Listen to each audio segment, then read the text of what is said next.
এই যে একটা বিশাল বোয়াল মাছ কোতোয়ালি বাজারে নিয়ে এসছে। এই বোয়াল মাছটার ওজন আছে 7 কিলো 300 গ্রামের। তো এই বোয়াল মাছটা এখন কাটা হবে। চলো তোমাদেরকে এই বোয়াল মাছটা কাটা দেখাই। এই মাত্র আমাদের কাটা চালু হয়ে গেছে। এই কোতোয়ালি বাজারে ছোট এবং বড় সব রকমের মাছ পাওয়া যায়। কেউ যদি মাছ নিতে আসতে চান অবশ্যই কোতোয়ালি বাজারে সবাই চলে আসবেন।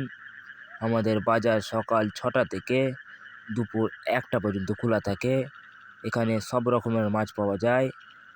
এমনই ভিডিও দেখতে গেলে অবশ্যই চ্যানেলটাকে সাবস্ক্রাইব করতে হবে। আমাদের মাছ কাটা প্রায় শেষের দিকে, তাই আজকের মতন এখানে ভিডিওটা শেষ করলাম।